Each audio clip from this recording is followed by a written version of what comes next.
Hello friends, I'm Dr. Aman Gupta, Senior Consultant Urology and Kidney Transplant, Fortis Hospital, Vasant Kunj, New Delhi. Friends, today is 26th of May 2020. What's the importance of this day? This day is celebrated as World Bedwetting Day. Now, what is the importance of this topic of bedwetting? What is bedwetting? Most of the children have urine control by the time they reach an age of 4 years. If the control of urine is not there beyond 4 years of age and they are not able to hold the urine while they are sleeping, they wet their clothes, they pass the urine in their clothes. This is called as bedwetting. Now, why it is important to address this issue? Number one, this issue is very common. It's seen in almost 5 to 10% of the kids in the age of 5 years, and it's an important thing to be discussed and treated because it can lead to some adverse psychological effects on the children.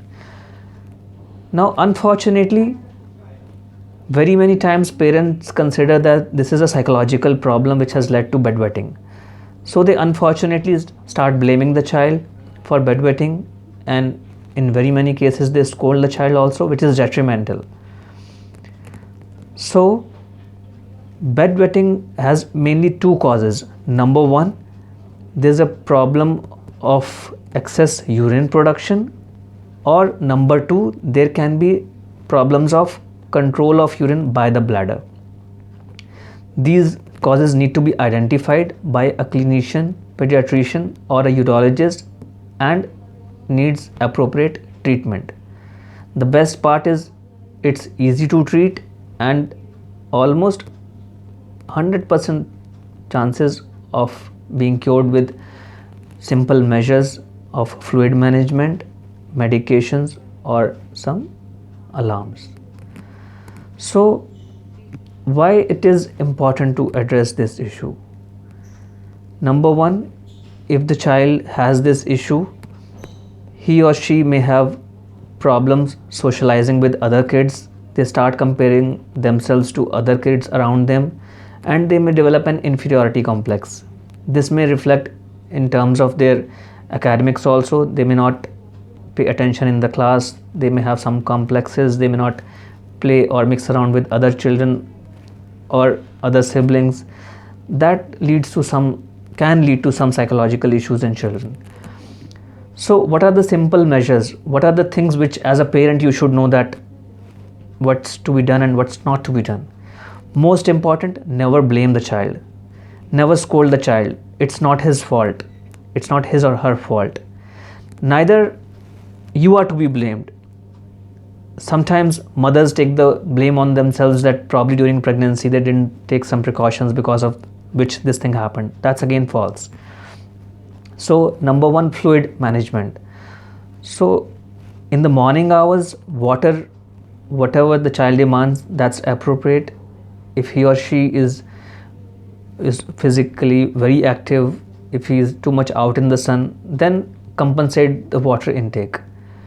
Children nowadays are very fond of consuming colas, fizzle drinks, and canned fruit juices. That should be restricted. It may be very difficult to make it zero because children are normally fond of such things. So, but decrease their intake of colas, fizz drinks, canned fruit juices, tea, coffee, and hot chocolate.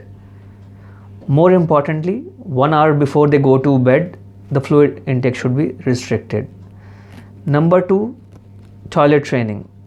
Very many times we have observed that children don't go to the washroom for very many hours.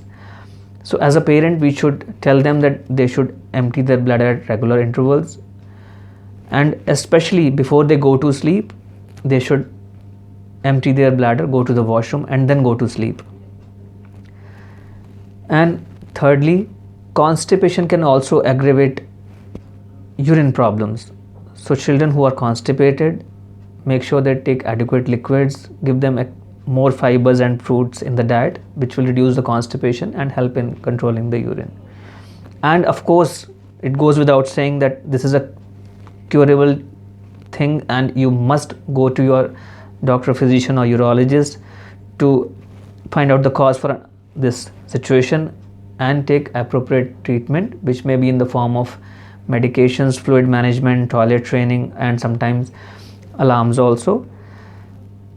So if you have any such child in your family, in your surroundings, your friends, family, make sure that this issue is addressed and make your friends or family members aware of the situation and take appropriate steps and treatment for the same. Thank you so much.